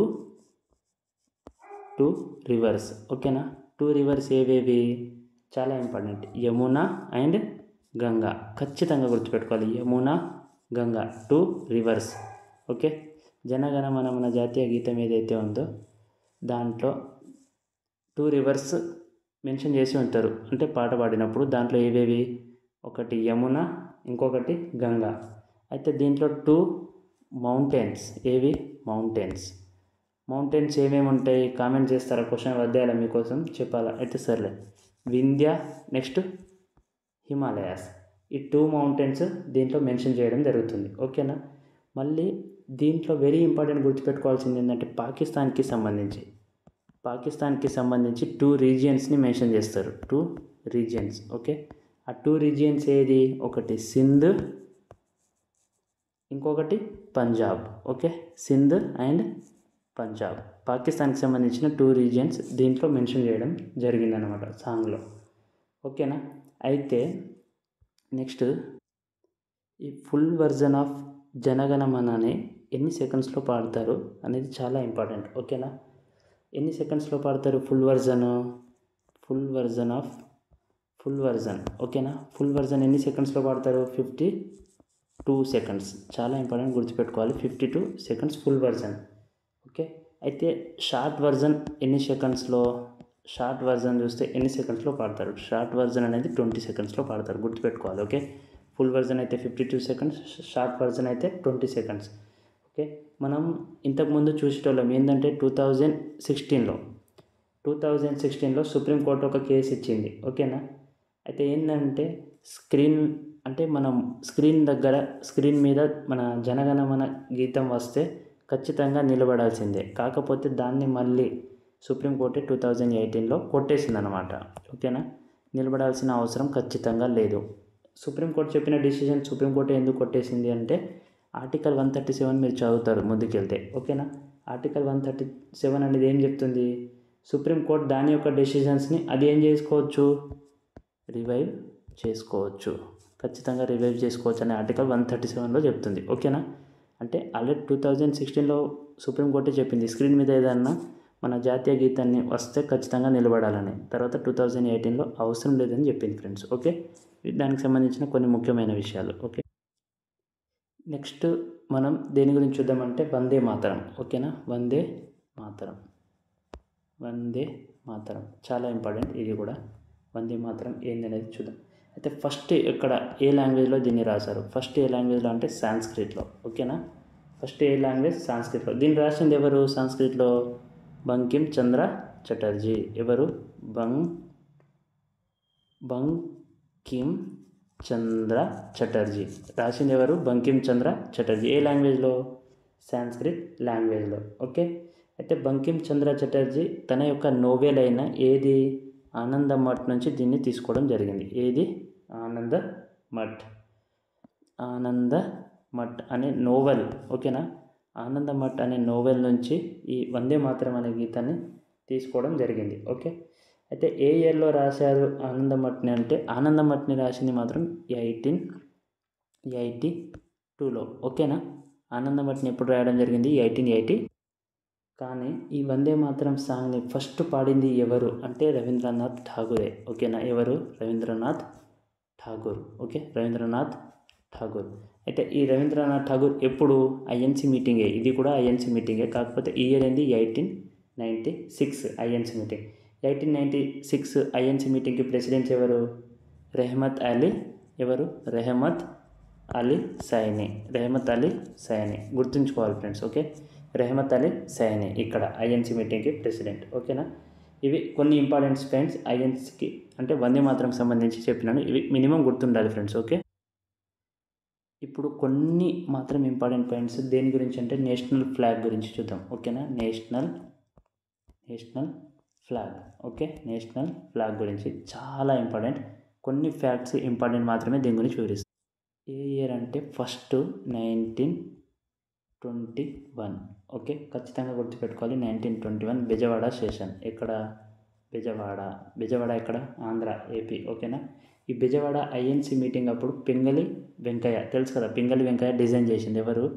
పింగళి వెంకయ్య. ఓకే, పింగళి వెంకయ్య. అయితే ఈ పింగళి వెంకయ్య ఎవరైతే డిజైన్ చేసిండ్రో ఈ ఫ్లాగ్లో జస్ట్ 2 కలర్స్ మాత్రమే ఉన్నాయి. ఓకేనా. ఫ్లాగ్లో ఎన్ని కలర్స్ ఉన్నాయి? జస్ట్ 2 కలర్స్ మాత్రమే ఉన్నాయి. సో ఖచ్చితంగా గుర్తుపెట్టుకోవాలి. ఒకటి రెడ్, నెక్స్ట్ ఏది? Green. Okay, red and green. ఓకేనా, ఖచ్చితంగా గుర్తుపెట్టుకోవాలి ఏందనేది. ఓకేనా. ఈ రెడ్ అండ్ గ్రీన్ దేనికి సింబల్ అంటే హిందూస్ అండ్ ముస్లిమ్స్కి ఈ రెండు సింబల్ అన్నమాట. ఈ రెండు కలర్స్ రెడ్ అండ్ గ్రీన్. అయితే దీనికి గాంధీ గారు ఏమని చెప్తారంటే వైట్ స్ట్రిప్స్ అనేది యాడ్ చేయమని చెప్తారు. ఆ వైట్ స్ట్రిప్స్ దేనికోసం? మిగిలిన రిమైనింగ్ ఏదైనా కమ్యూనిటీస్ ఉంటే వాళ్ళ కోసం వైట్ స్ట్రిప్స్. ఏది? White strips. ఈ వైట్ స్ట్రిప్ దేనికోసం? వైట్ స్ట్రిప్ రిమైనింగ్ కమ్యూనిటీ కోసం. ఓకేనా, రిమైనింగ్ కమ్యూనిటీస్. ఓకే, మొత్తం నేను స్పెల్లింగ్ రాయట్లేదు ఫ్రెండ్స్. ఓకేనా. ఇక్కడ మీకు చెప్పాలి రాయాలి అంటే కొంచెం కష్టంగా ఉంటుంది. రాయడం అనేది కష్టం కాదు, కాకపోతే స్క్రీన్కి అది సరిపోవట్లేదు రాయడానికి. ఓకే, సో వైట్ స్ట్రిప్ అనేది రికమెండ్ చేసింది ఎవరు? గాంధీ. ఓకేనా. ఏందనేది ఎందుకు? రిమైనింగ్ ఏవైతే కమ్యూనిటీస్ ఉన్నాయో వాళ్ళ సిగ్నిఫై కొరం. ఓకే, వాళ్ళని చూపించడానికి అని అర్థం. ఓకేనా. నెక్స్ట్ ఏంటంటే 1931.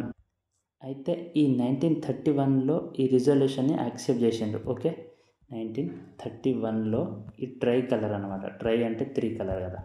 ట్రై కలర్ని రిజల్యూషన్ అనేది యాక్సెప్ట్ చేసిండు. ఓకే, రిజల్యూషన్ అనేది యాక్సెప్ట్ చేయడం జరిగిందన్నమాట. ఓకే, సో వెరీ ఇంపార్టెంట్, గుర్తుపెట్టుకోవాలి. ఓకేనా. ఏంది మనం చూసుకున్నాం కదా ఆల్రెడీ. ఒక సాఫ్రన్, ఒక వైట్ అండ్ గ్రీన్ కలర్, ఈ 3 ఉంటాయి. ఓకేనా.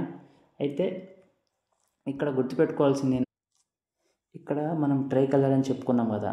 ఏవేవి? సాఫ్రన్ ఒకటి, నెక్స్ట్ వైట్, నెక్స్ట్ గ్రీన్ అని చెప్పుకున్నాం. దీంట్లో మనం స్పిన్నింగ్ వీల్ ఆఫ్ మహాత్మా గాంధీది దీంట్లో చేర్చబడింది ఆ 1931లోనే. ఓకేనా. ఇది మనం యాక్సెప్ట్ చేసినాం 1931లో.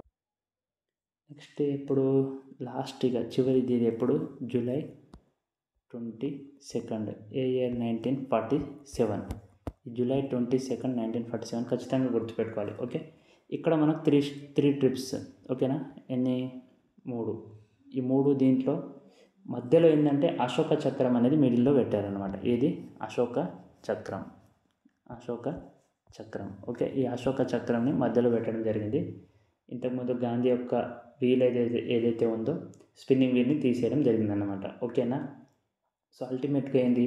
ఈ ట్రై కలర్ అనేది అప్పుడు మన ఎగ్జాక్ట్లీ కాంగ్రెస్ పార్టీ యొక్క ఫ్లాగ్ కూడా ఉండే. సో ఆబ్వియస్గా వాళ్ళ కాంగ్రెస్ పార్టీ ఫ్లాగ్ కూడా ఇండైరెక్ట్లీ తీసుకురావడం అన్నట్టు జరిగింది. ఓకేనా. ఇది ఇక్కడ గుర్తుపెట్టుకోవాల్సిన విషయాలు. ఓకే, నెక్స్ట్ ఫ్లాగ్కి సంబంధించి మరి కొన్ని బేసిక్ ఇంపార్టెంట్ చూద్దాం. ఓకేనా. అయితే ఇక్కడ సాఫ్రాన్ కలర్ చూసినాం చూడు, సాఫ్రాన్. ఓకే, సాఫ్రాన్ కలర్ దేనికోసం? యాక్చువల్లీ సాఫ్రాన్ కలర్ దేనికోసం అంటే కరేజ్ అంటే ధైర్యం. అండ్ దేనికోసం? మన సాక్రిఫైస్ ఏవైతే జరిగినాయో ఇండియన్ స్వాతంత్రం తీసుకురావడానికి, ఆ రెండింటికి సింపుల్. ఓకేనా. Saffron colour first colour. Okay, తర్వాత మధ్యలో ఉండే వైట్. ఓకే, మధ్యలో ఉండే వైట్ దేనికి సింబల్? ట్రూత్ ఒకటే కాదు, ట్రూత్ కానీ, పీస్ కానీ, ప్యూరిటీ కానీ. ఓకేనా. ఈ 3 అన్నమాట, truth, peace, purity. Okay, so saffron ఏంది? కరేజ్ అండ్ సాక్రిఫైస్కి. కరేజ్ అంటే ధైర్యం అని, సాక్రిఫైస్ అంటే త్యాగాలు. ఓకే, వైట్ కలర్ దేనికి? ట్రూత్ అంటే నిజాయితీ, పీస్ అంటే శాంతి. ఓకే, నెక్స్ట్ దేనికి? ప్యూరిటీ అంటే తప్పులు లేకుండా నిజాయితీ కానీ. నెక్స్ట్ ఏంటి? గ్రీన్.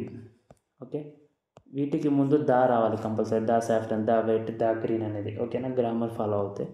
సో గ్రీన్ అనేది. ఓకే, గ్రీన్ దేనికి చూపిస్తుంది? జనరల్గా ఫర్టిలిటీ.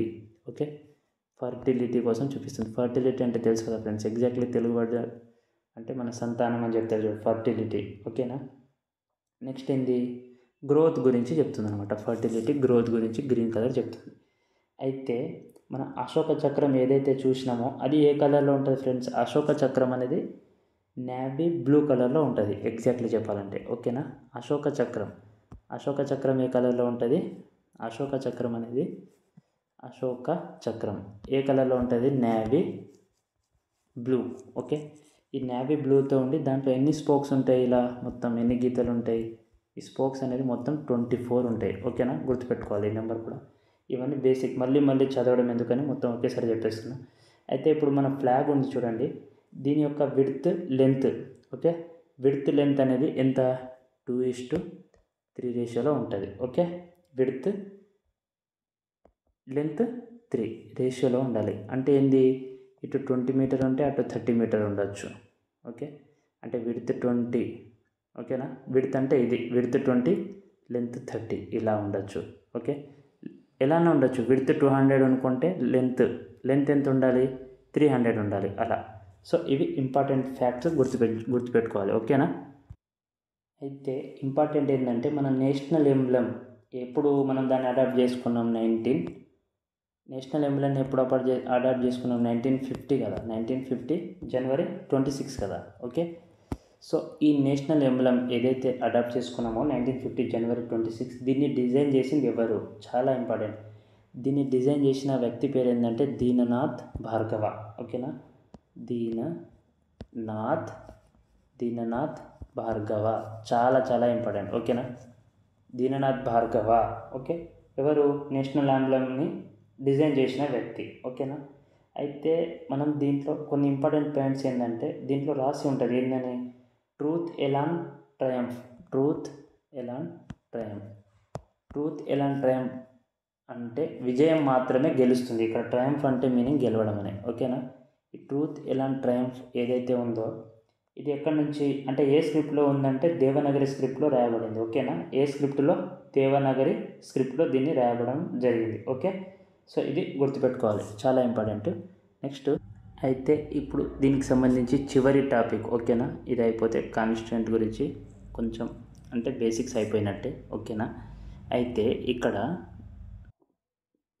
ఇంపార్టెంట్ ఏంటంటే డిఫరెంట్ కాన్స్టిట్యూయెంట్ అసెంబ్లీ అనేది డిఫరెంట్ టాస్క్ ఇవ్వడం జరిగింది. అయితే ఆ డిఫరెంట్ కాన్స్టిట్యూయెంట్ అసెంబ్లీ యొక్క చైర్మన్ ఎవరు, ఏంది, ఆ కమిటీస్ యొక్క చైర్మన్ ఎవరు అనేది ఒకసారి చూసుకుంటే దీంతో ఈ టాపిక్ కంప్లీట్ అయిపోయినట్టే, ఓకేనా? ఇది ఒక్కటి చివరిగా చూసేద్దాం, ఓకే? అయితే ఫస్ట్ చూస్తే రాజేంద్ర ప్రసాద్, నేను జస్ట్ పేరు రాస్తున్నా పక్కన, తర్వాత చూద్దాం. ఫస్ట్ ఎవరు? రాజేంద్ర ప్రసాద్, ఓకే? రాజేంద్ర ప్రసాద్. ఈ రాజేంద్ర ప్రసాద్ దేనికి చైర్మన్గా ఉండే? ముఖ్యంగా చూస్తే ఈయన ఫైనాన్స్ అండ్ స్టాఫ్ కమిటీ, దేనికి మీరు రాసుకోవాలి friends, okay? Finance and staff కమిటీకి, ఓకే? నెక్స్ట్ దేనికి? Steering committee. నేను చివరిగా ఇవన్నీ చెప్పిన తర్వాత ఎలా గుర్తుపెట్టుకోవాలో ఒకసారి ఐడియా చెప్తాను, జస్ట్ ఫస్ట్ వినండి, ఓకేనా? రాజేంద్ర ప్రసాద్ దేనికి? ఫైనాన్స్ అండ్ స్టాఫ్కి. నెక్స్ట్ స్టీరింగ్ కమిటీకి. నెక్స్ట్ దేనికి? Rules and procedure committee, okay? Rules and procedure committee. ఆ తర్వాత దేనికి? ఫ్లాగ్ కమిటీకి. దేనికి? Flag committee, okay? Flag committee, okay? So Rajendra Prasad finance and staff కమిటీకి, steering committee, rules and procedure and flag committee. ఎలా గుర్తుపెట్టుకోవాలో జస్ట్ కొద్దిగా ఐడియా చెప్తాను. సో రాజేంద్ర ప్రసాద్ ఎవరు? మన ఇండియాకి సంబంధించిన ఫస్ట్ ప్రెసిడెంట్, ఓకేనా? రాజేంద్ర ప్రసాద్ ఎవరు? ఇండియాకు ఫస్ట్ ప్రెసిడెంట్. కాబట్టి ఎలా గుర్తుపెట్టుకుంటారంటే కంపల్సరీగా ఈ స్టాఫ్ అంటే ఏదన్నా స్టాఫ్ ప్రెసిడెంటే కదా, మనకి ఏదన్నా సంతకం పెట్టాలంటే చివరిగా ఎవరు సంతకం పెడతారు ఏదైనా బిల్లు మీద? ప్రెసిడెంటే. కాబట్టి దీనికి ముందు మన కాన్స్టిట్యూషన్ అసెంబ్లీకి ఈ స్టాఫ్ దానికి సంబంధించిన కమిటీకి చైర్మన్, ఫైనాన్స్కి సంబంధించిన చైర్మన్ ఎవరు? స్టాఫ్ అండ్ ఫైనాన్స్ అంటే రాజేంద్ర ప్రసాద్, అలా గుర్తుపెట్టుకోండి. ఇంకొకటి ఏంది? ఎవరికైతే రూల్స్ అండ్ ప్రొసీజర్స్ వాళ్ళకి క్లారిటీ తెలుస్తుందో వాళ్ళు ఏదైనా వాహనం అంటే లైక్ స్టీరింగ్ అనేది బాగా నడుపుతారు ఫ్రెండ్స్. సో స్టీరింగ్ కమిటీ కూడా అదే అని గుర్తుపెట్టుకోండి, ఓకేనా? రూల్స్ ప్రొసీజర్ ఎవరికి తెలుస్తుందో వాళ్ళనే కదా సైన్ కింద ఉంచుతాం మనం, సైన్ పెట్టడానికి. అవన్నీ చదివి సైన్ పెడతారు. ఎవరు పడితే వాళ్ళను రూల్స్ ప్రొసీజర్ తెలియకుండా వాడిని డైరెక్ట్ మనము ఇక్కడ చేయలేము కదా ప్రెసిడెంట్. సో అతను అన్నమాట. సో ఆ రూల్స్ ప్రొసీజర్ తెలిసినోడే స్టీరింగ్ బాగా చేయగలుగుతాడు, ఎలాంటి విషయాన్నైనా స్టీరింగ్ చేయగలుగుతాడు. Okay. So next flag committee కూడా ఇతనే అడాక్ చైర్మన్. అయితే ఫ్లాగ్ కమిటీ ఎలా గుర్తుపెట్టుకుంటారంటే, ఫ్లాగ్ అనేది చాలా అంటే మన దేశం ఉన్నత స్థాయిని చూపిస్తుంది కదా. సో ఆ ఉన్నత స్థాయి కూడా మన రాష్ట్రపతినే చూపిస్తారు, ఏదన్నా మన వేరే కంట్రీస్తో సంబంధాలు ఏమన్నా ఉన్నా. సో సేమ్ రాష్ట్రపతి ఈయన అప్పటికి లేడు, జస్ట్ కాన్స్టిట్యూంట్ అసెంబ్లీ ఒక్కసారి మన పార్లమెంట్ వచ్చిన తర్వాత, అంటే ఫస్ట్ ఈయన ప్రెసిడెంట్ ఉండే, కాకపోతే నేను చెప్పేది ఏంటంటే ఆ ముందు ప్రెసిడెంట్ లాగా థింక్ చేస్తే ఇవన్నీ వర్క్ ఈయనకు వచ్చినాయి కాబట్టి ప్రెసిడెంట్ అయ్యాడు అని గుర్తుపెట్టుకోండి. ఓకేనా. నెక్స్ట్ ఇంకొకటి చూద్దాం. నెక్స్ట్ జవహర్లాల్ నెహ్రూకు సంబంధించి చూద్దాం. ఓకేనా. నెహ్రూకు సంబంధించిన కొన్ని ఇంపార్టెంట్ చూస్తే, కొన్ని అని కాదు అన్నీ చూడాల్సిందే. ఇక్కడ యూనియన్ కాన్స్టిట్యూషనల్ కమిటీ, దీనికి యూనియన్ కాన్స్టిట్యూషనల్ కమిటీ ఒకటి. నెక్స్ట్ దీనికి చైర్మన్గా ఉన్నది యూనియన్ గవర్నమెంట్ పవర్ కమిటీ. ఓకేనా. యూనియన్ గవర్నమెంట్ పవర్ కమిటీకి చైర్మన్. ఓకే. నెక్స్ట్ దీనికి committee for negotiate with state.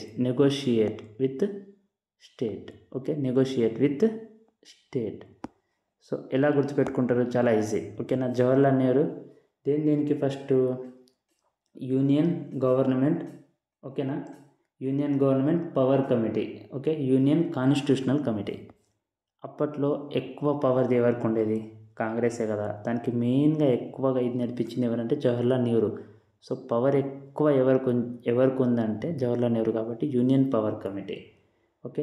Union constitutional committee సెంట్రల్లో కాదు, ఇప్పుడు అందరిలో హైయెస్ట్ అథారిటీ ఏదన్నా ఫాలో అవ్వాలి, దేన్ని ఫాలో అవ్వాలి అంటే కాన్స్టిట్యూషన్దే హైయెస్ట్ పవర్, ఇంకా దానికి మించి ఎవరికి పవర్ లేదని. సో ఇక్కడ కూడా ఈ పవర్ ఎవరికి ఇచ్చిందంటే యూనియన్ కాన్స్టిట్యూషన్ పవర్ అనేది జవహర్లాల్ నెహ్రూకి ఇచ్చిందని గుర్తుపెట్టుకోండి. ఓకేనా. నెక్స్ట్ పవర్ ఎక్కువ ఉన్నోడే కదా నెగోషియేట్ చేస్తాడు. సో అలా నెగోషియేట్ విత్ స్టేట్స్తో జవహర్లాల్ నెహ్రూ అని గుర్తుపెట్టుకుంటే గుర్తుంటుంది. ఒక 2-3 టైమ్స్ ఇది సిల్లీ అనిపించవచ్చు, మళ్ళీ మీరు రిపీట్ చేస్తే 100% గుర్తుంటుంది. ఓకే. నెక్స్ట్ ఎవరు, సర్దార్ వల్లభాయ్ పటేల్. ఓకేనా. నెక్స్ట్ ఎవరు, సర్దార్ వల్లభాయ్ పటేల్. సర్దార్ వల్లభాయ్ పటేల్. ఓకే. సర్దార్ వల్లభాయ్ పటేల్ మీకు తెలిసిందే. ఓకేనా. ఈయన దేనికి సంబంధించిన chairman, first provincial constitution committee. Provinces అన్నీ కలిపింది ఎవరు ఇండియాలో, ఈయననే కదా ఒక్కో మనిషి. సో ప్రావిన్షియల్ కాన్స్టిట్యూషన్, ఓకేనా, ప్రావిన్షియల్ కాన్స్టిట్యూషన్ కమిటీ ప్రతి ఒక్క ప్రావిన్సెస్ని ఇండియాలో అంటే యుద్ధం చేసి ఇప్పుడు మన హైదరాబాద్ని ఆపరేషన్ పోలో జరిపి ఎట్లా అయితే కలుపుకున్నారో అట్లా ప్రావిన్షియల్కి కాన్స్టిట్యూషన్కి హెడ్ ఈయన అన్నమాట. ఓకేనా. Next advisory committee and fundamental rights, minorities and tribals, వీటికి సంబంధించి దీనికి అడ్వైజరీ కమిటీకి చైర్మన్, అడ్వైజ్ ఇవ్వాలి ఎక్కడ ఏంది ఎలా ఏందనేది. అడ్వైజరీ కమిటీ దేనికి, fundamental rights. Okay. Next minorities. Okay. Next tribal. Okay. ఇప్పుడు మనం చూస్తే ఇవన్నీ సెన్సిటివ్, ట్రైబల్ కానీ మైనారిటీస్ కానీ ఇవన్నీ ఒక స్టేట్స్లోనే ఉంటాయి కదా. ఓకే. సో ఇంకొకటి ఏంటంటే హైయెస్ట్ స్ట్రాంగ్ అంటే ఫండమెంటల్ రైట్స్ అనేది మన కాన్స్టిట్యూషన్లో స్ట్రాంగ్.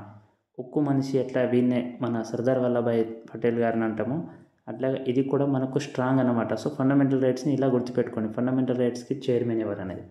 నెక్స్ట్ మైనారిటీ, ట్రైబల్ ఇవన్నీ ఒక స్టేట్ లోపల ఉంటాయి కాబట్టి సో అట్లా ప్రావిన్సెస్ని కలిపింది సర్దార్ వల్లభాయ్ పటేల్. సో దానికి కూడా ఈయన అని గుర్తుపెట్టుకోండి. ఓకేనా. నెక్స్ట్ ఇంపార్టెంట్ ఏంటంటే డ్రాఫ్టింగ్ కమిటీ. ఓకే. చాలా ఇంపార్టెంట్ ఇది డ్రాఫ్టింగ్ కమిటీ. చూద్దాం డ్రాఫ్టింగ్ కమిటీలో ఎవరు ఉంటారు.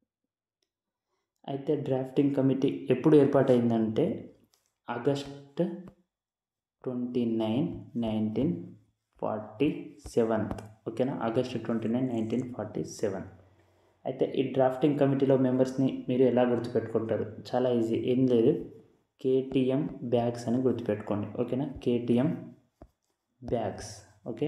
కేటీఎం బ్యాగ్స్ని గుర్తుంచుకుంటే మీకు అన్ని డైరెక్ట్ ఆటోమేటిక్గా గుర్తుండిపోతాయి ఈ మన డ్రాఫ్టింగ్ కమిటీలో ఎవరు అనేది. అయితే డ్రాఫ్టింగ్ కమిటీకి చైర్మన్ అయితే మాత్రం అంబేద్కర్. ఓకే. చెప్తాను ఎలా గుర్తుపెట్టుకోవాలి. సో కేటీఎం బైక్స్ తెలుసు కదా, అట్లా కేటీఎం బ్యాగ్స్. ఓకే. సో ఈ డ్రాఫ్టింగ్ కమిటీకి ఫస్ట్ కే అంటే ఎవరు? కే అంటే కేఎం మున్షి. గుర్తుపెట్టుకొని మీరు రాసుకోండి. కే అంటే కేఎం మున్షి. ఓకే. టీ అంటే ఎవరు? టీటీ కృష్ణమాచారి. ఓకే. టీ అంటే టీటీ కృష్ణమాచారి. ఎం అంటే మాధవరావు. ఓకేనా? ఎం అంటే మాధవరావు. బి అంటే బిఆర్ అంబేద్కర్. ఏ అంటే ఎవరు? Alladi Krishnaswamy. Okay. Next G అంటే ఎన్ గోపాలస్వామి. జి అంటే ఎవరు? గోపాలస్వామి. ఓకే. ఏ అంటే అల్లాడి కృష్ణస్వామి. ఓకే. నెక్స్ట్ ఎస్ అంటే ఎవరు? సయ్యద్ మహమ్మద్ సాదుల్లా. సయ్యద్ మహమ్మద్ సాదుల్లా. గుర్తుపెట్టుకోండి, చాలా ఇంపార్టెంట్. ఓకే. మళ్ళీ చెప్తున్నాను. కే అంటే ఎవరు? కేఎం మున్షి. టీ అంటే టిటి కృష్ణమాచారి. ఎం అంటే Madhavarao.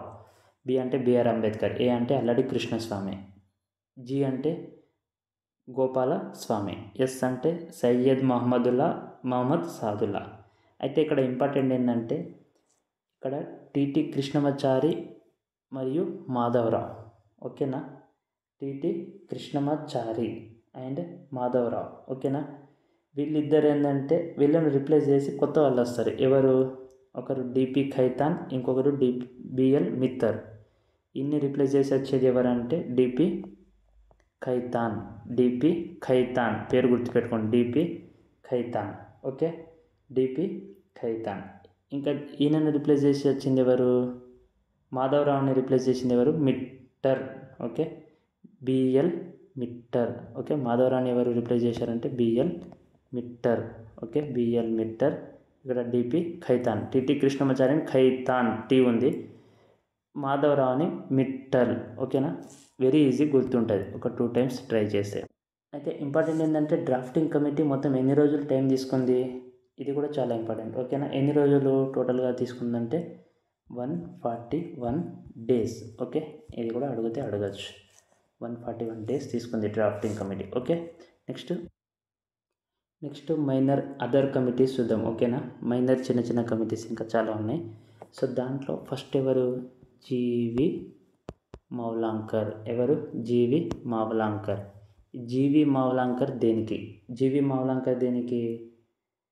Committee on the functions of the అసెంబ్లీకి సంబంధించి. దేనికి? అసెంబ్లీ. దీనికి అసెంబ్లీకి సంబంధించి. ఓకేనా? కమిటీ ఆన్ ది అసెంబ్లీకి సంబంధించి చెప్తా. ఎట్లా గుర్తుపెట్టుకోవాలో చెప్తా ముందు. ఓకేనా? నెక్స్ట్ దేనిది? కేఎం మున్షి. కేఎం మున్షి దేనికి సంబంధించినాడు? ఓకేనా? కేఎం మున్షి అనే వ్యక్తి దేనికి? Committee for order of business.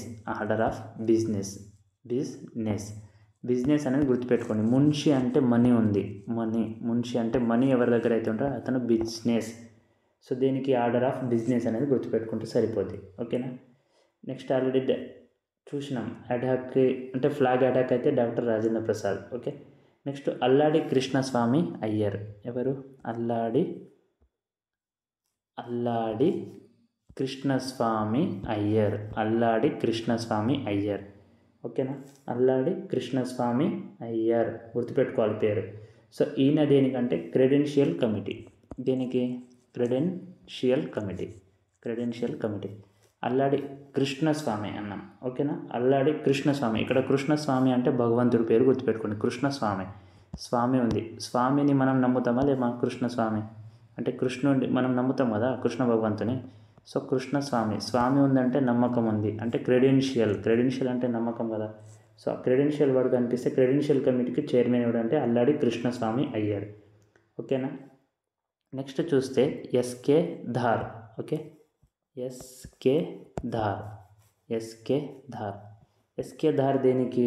Linguistic ప్రావిన్సెస్కి చైర్మన్. మనం భాష మాట్లాడితే ఎట్లా ధారాళంగా మాట్లాడతాం కదా, అట్లా ఒక ధారగా మాట్లాడతాం. ధారాళంగా అంటే స్పీడ్గా. ఓకేనా? అట్లా లింగ్విస్టిక్కి సంబంధించింది ఎస్కే ధార్. ఓకేనా? నెక్స్ట్ మనకు జేబీ కృపలాని దేనికి? ఫండమెంటల్ రైట్స్ సబ్ కమిటీకి. గుర్తుపెట్టుకోండి ఫ్రెండ్స్, ఇది డైరెక్ట్ జేబీ కృపలాని దేనికి? ఫండమెంటల్ రైట్స్ సబ్ కమిటీకి. ఓకేనా? ఫండమెంటల్ రైట్స్ సబ్ కమిటీకి ఎవరు? జేబీ కృపలాని. ఓకే. అయిపోయింది, ఇంకా కొంచెమే ఉంది. ఓకేనా? So J B Kripalani. తర్వాత హెచ్సి ముఖర్జీ దేనికంటే minorities sub committee. Okay. HC Mukherjee